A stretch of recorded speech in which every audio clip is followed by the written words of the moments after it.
ки донишҳои аввалия бидиҳанд ба фарзандони хеш дар шароити хона. خب شهرها امروز ترقی کرده است، میتوانند که با کورس‌های مخصوص تا مکتبی فرزندان خیش رو ببرند و بیشتر از پی فرزندان خیش هستند به مانند باغچه‌های کورس‌های مکتبی. متاسفانه در دهات جایها که تا امروز چنین شرایط نیست، اگرچه طبق یک نقشه خاصی حکومت تا 3 سال آینده تا 30 سالگی استقلالیت این چیزها باید در دهات جایها نیز برطرف کرده بشن، ولی چون امروز ها که نیست، در شرایط خانه یک پدر و مادر فرزندان تا مکتبی خش را چگونه برنامه‌ریزی بکنند تا که در بابت گرفتن دانش‌هایشان یا تلف نیافتن وقتشان موفق باشند؟ بیاید ما با همین دو سرچشمه که فرزندان ما قرار دارند، یکی دهات است و یکی شهر است.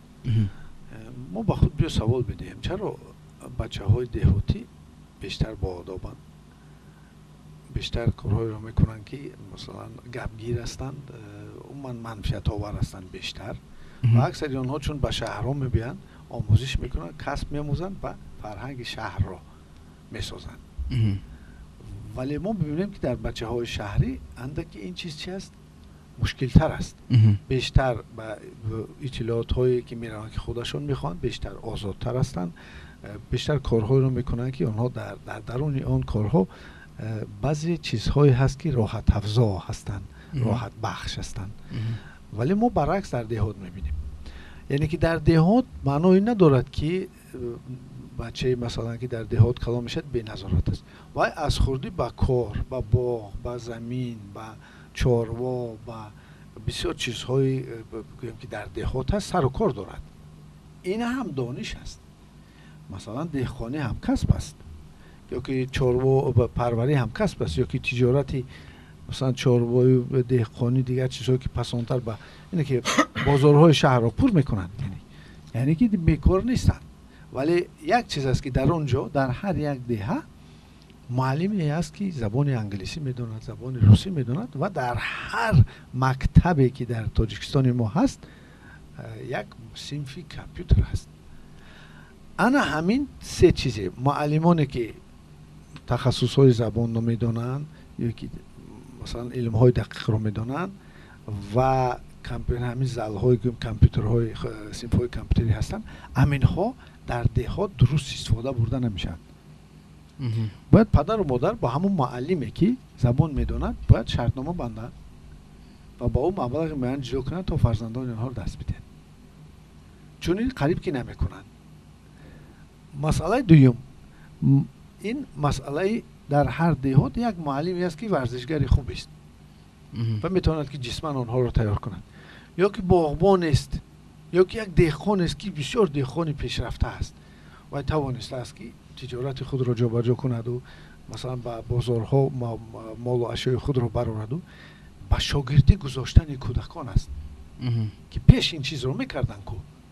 ما مثال میبریم ابو علی ابن سینا را، چرا پدری او گرفته فرزند خود رو میبرد و با نزد معلمان و با هندسه‌دان و با حسابی و ریاضی و دیگر چیزها برده میماند. یعنی این چیز در ارثیت ما هست، در عادت عرف عادت مردم ما هست. یا که در بسیار جاهای دهه ها که مکتبی که صنفخانه کامپیوتر دارد استفاده نمی شود. متاسفانه چنین هست. چنین هست، این واقعیت است. اگر تصور کنید همین چیزها که دولت مبلغ زیاد صرف کرده است، مثلا من یکی از دیرکتورهای مکتبی دوردست مضافاتی رو دیدم، گفتم چرا این صنفخانه کامپیوتر محکم است؟ گفت که همین طلبه ها ندارند یگان کامپیوتر رو ویران کنند. من گفتم 2 سال 3 سال پس این کامپیوترها در کار نمیشن. آن وقت پنتیوم 2 بود. باز تصور کنید، یعنی 1 سال بعد آمدن از معارف ناحیه اون کامپیوتر رو بردند و کامپیوتر نو آوردند، چون که دیدن استفاده نمیبرند. و یا که یک معلمی رو مثلا در 2 سال در همه مکتب باید پسیکولوگ باشد و اینفرماتیکا، یعنی که معلمی باشد که تکنولوژی را داند. یک معلمی رو همون پولش میتیان که او تماما از اینفرماتیکا درک ندارد. بله، این خیانت است. یا که پسیکولوگ نیست، پسیکولوگ مکتبی نیست، کورسی حتی کوتاه مدت نگذاشته است، لیکن همون شتات رو در اون میدهند با اون مبلغ رو میبینید یگون کار نمیکند. آیا این خیانت نیست؟ آیا این جایی نیست که باز کارمندان مسئولی مثلا ساحه نظارتی این چیز رو باز بگیرن، باز نظارت کنن که همین چیزها راه اندازی هست یا نه؟ و در اصل این مثالی هست، مثال روشن است.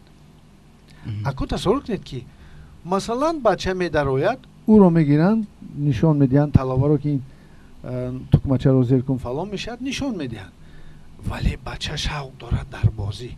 چرا ساعت معینه همون سیمخانه کامپیوتری رو با سیمخانه بازی های کامپیوتری مبادل نکنند که هم بازی های کامپیوتری رو هم بین مکتب ها بازی های کامپیوتری کنند آنلاین و هم آموزش و هم با این واسطه درس خوانند. بگذار بازی های ذهنی باشد. عموما ما خرد بودیم تختخک بازی میکردیم. چرا ما میخواستیم با این واسطه وطن خود رو حفظ کنیم.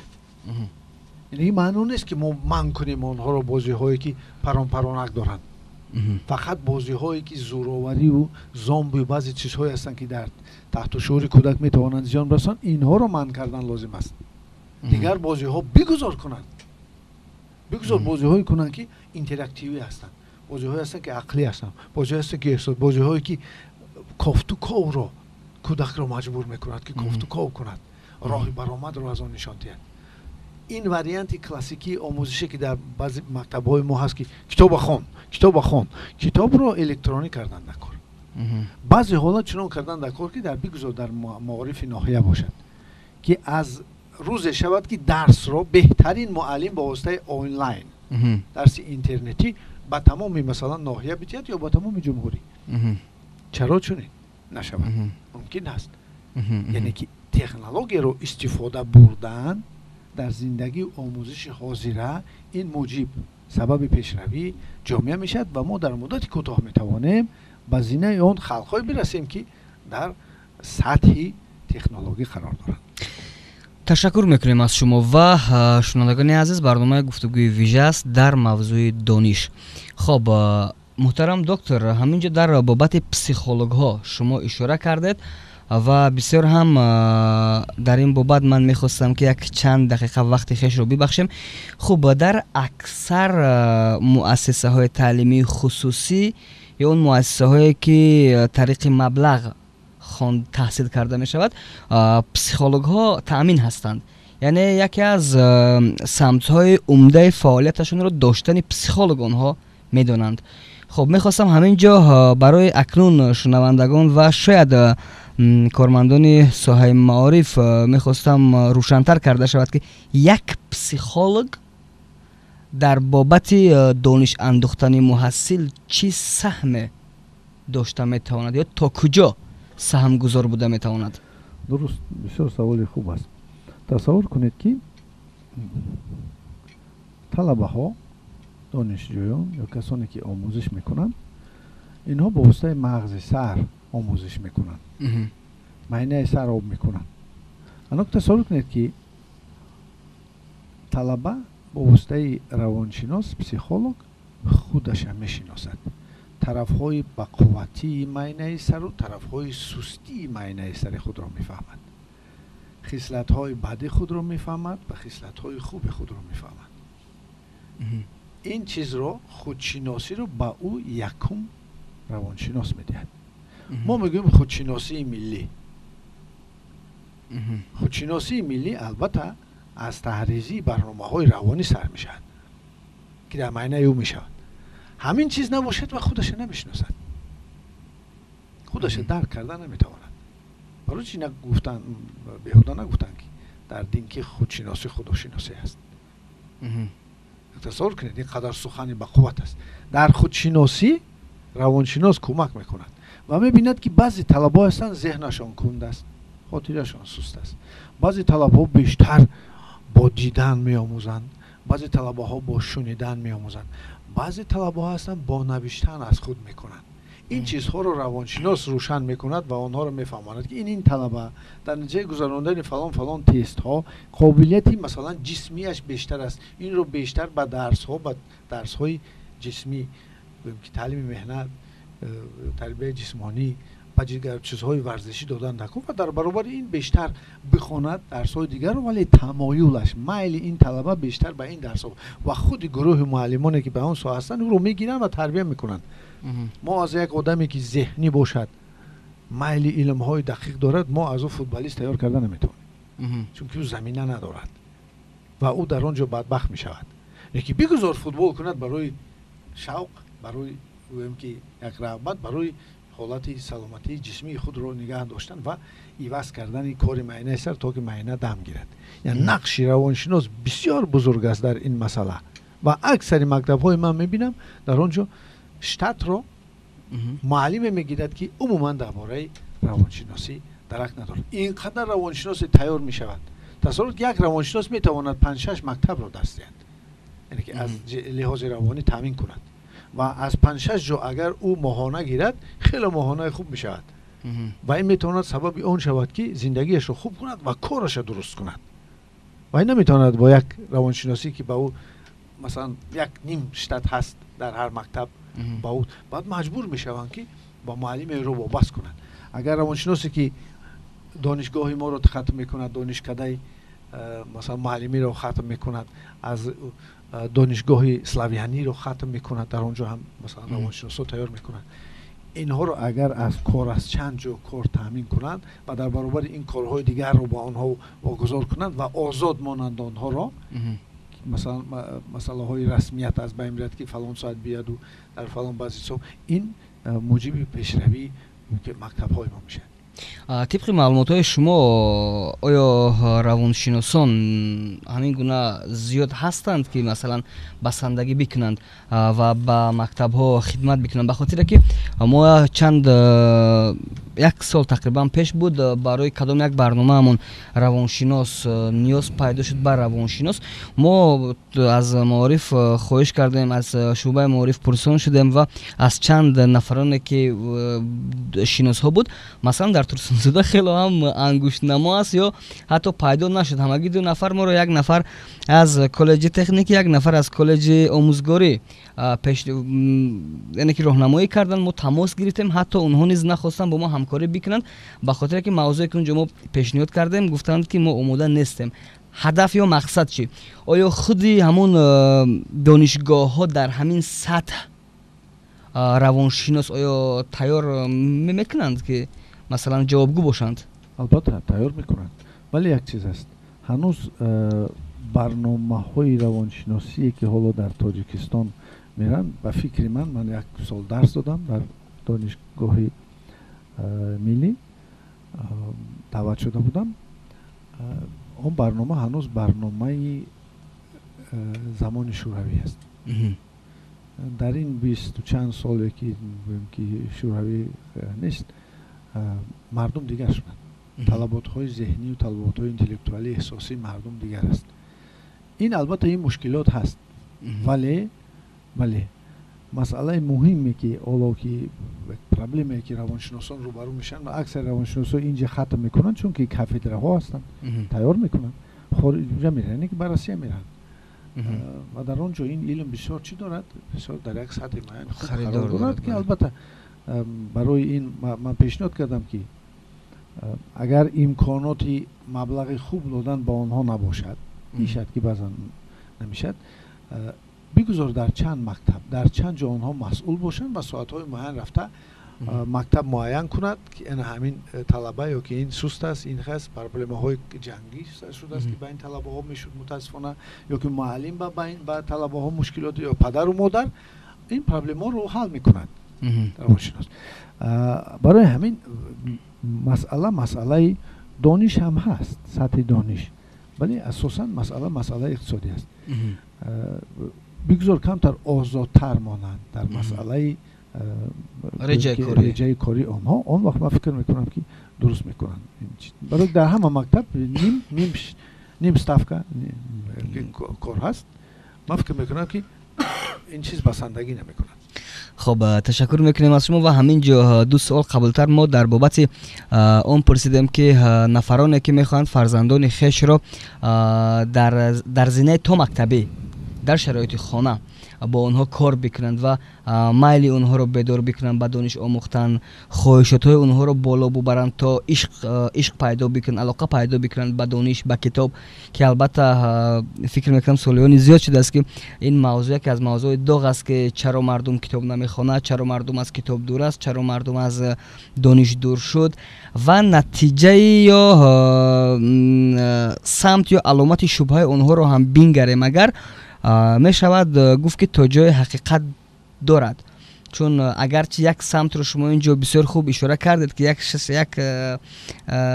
масъалааш ҳамун аст ки ҷомеа шакли муосириаш зиёд шуд, мардум дигар майл ба интернет, китобҳои электронӣ дигару дигар, вале дар воқеъ то ҳадде ҳатто як нафар замоне гуфт ки мо ҳатто пурсиш гузаронидем миёни омӯзгорон, ки ҳатто омӯзгорон масалан дар 6 моҳ ё 3 моҳ гуфт пурсидем касе китоб нахондааст, талаба як тараф, омӯзгор. хоб яъне ки чӣ бояд кард ки ҳамин як нафар алоқаманди китоб бошад аз он хурдиаш, ба хотире ки чун шумо низ сафарҳои хориҷ хело ҳам доштед, замоне ки шумо вориди як метро, як нақлиёти ҷамъиятӣ дар Русия дар баъзе аз кишварҳо мешавед, зиёдии мардум чӣ ба шакли электронӣ, чӣ ба шакли классик коғазӣ ҳама дар мутолиёт ҳастанд.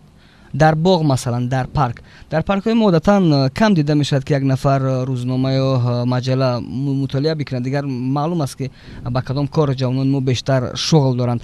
чӣ бояд кард? ишқи китоб, алоқаи ҷавонон хосatan ба кадом хотир ман синниҳои то мактабӣ гуфтам, аз ҳамун хурдиашон ҷо бикунем ки онҳо майл бикунанд ба намедонам расм кашидан, мусиқӣ, хондан. чӣ бояд кард?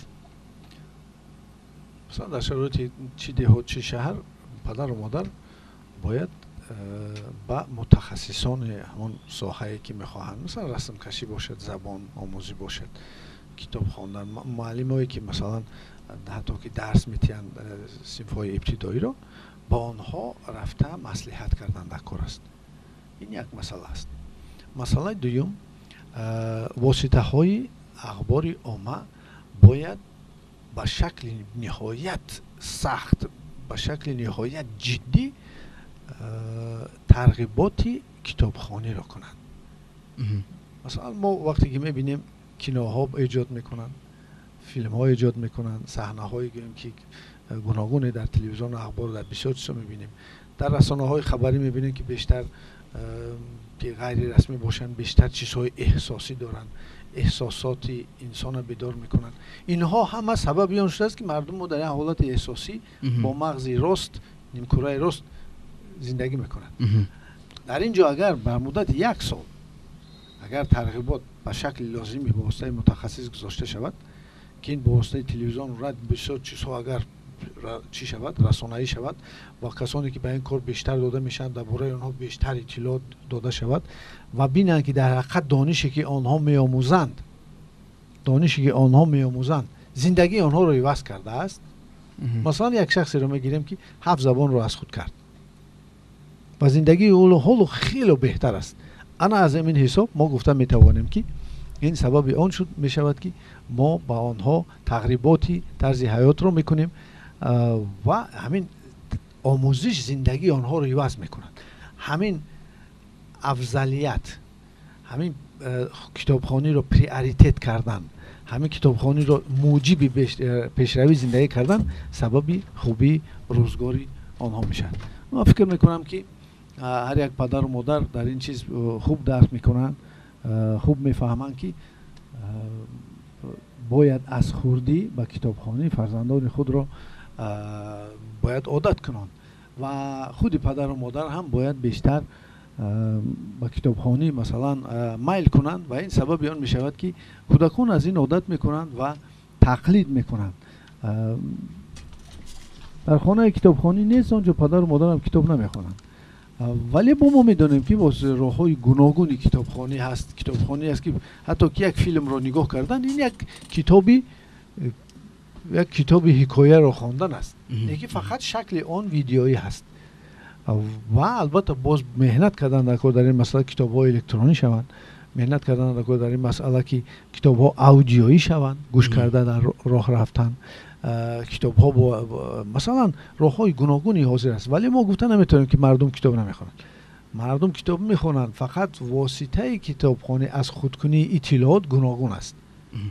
منتگزار هستم از شما و یعنی از همه اون توصیه و پیشنهادهای شما همین برمیآید که در سمت از خود کردن دانش یا تبلیغ دانش و کتاب خیلی هم کارهای هست. به هر حال که باید که جمعیت، پدر و مادر، سیستم ها باید که انجامشون بدهند و یکی از اون چیزهایی که شما اینجا بالاتر اشاره کردید خیلی هم شخصا اکنون از نگاه تکنیکی من بهاگذاری کردن نمیتونم که تا کجا امکانات هست، ولی از نگاه منطق و از نگاه قبول دانش، همون مسئله که مثلا بهترین آموزگار یک ناحیه بتواند به شکل آنلاینی درسش رو بگذارد، این علاقه خیلی هم برای تبلیغ و شکل مؤثریت کنانی قبول اطلاعات یا درس خیلی هم شکل خوب است. گفتم قبل هم که اگر از نقطه نظر تکنیکی این چیزها یا ما آماده همین کار باشه. خب اکنون من از شما تشکر میکنم و وقتی که در اختیار دارم از شما میخوام دیگر سوال داشته باشم. خب چی باید کرد که دانش ها را به عمل تطبیق کرد بیشتر؟ به خاطر که چون امروزها اگر بینگریم، اگر همون سیستم کشاورزی رو هم بگیریم، ساحه کشاورزی رو، هر ساحه رو که بگیریم، هست بعضی از کشورهای پیشرفته که در این راستا دستاوردهای خیلی هم زیاد دارند در ساحه کشاورزی هم حتی، و باعث افتخار هست از یک سمت که کشاورزان ما هم اونقدر کم نآمدن از دیگر مثلا کشاورزان دنیا، ولی در ساحه چارواداری باز هم در دیگر ساحه‌ای که هست در خواجگی قشلاق مثلا عقب ماندگی یا تا او حد پیشرفت ما دستاوردهای کمتر داریم. و اگر در سمت دیگر هم بگیریم، یک نفر تا حد دانش عمومی دارد ولی به عمل تطبیق کردنش خیلی هم در این سمت ناکام هستند. خب چی باید کرد که دانش ها رو در همه سمت توانست تطبیق کرد، عملی کرد، با اون دانش ها چیز فناوری کرد، نوآوری کرد؟ درست است.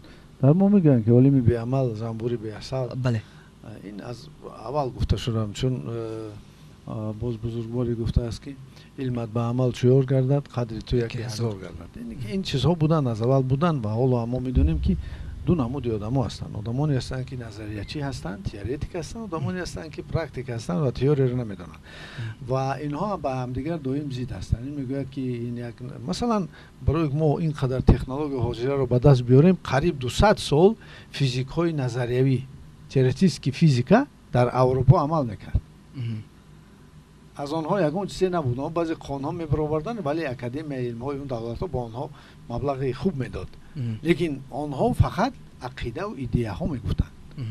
یگان چیز عملی نداد. سیالکوفسکی تئوریتیک خوب فیزیکی روس زمان شوروی گفت که با دیگر سیاره‌ها گذراندن آدمان لازم است. همه خندیدن.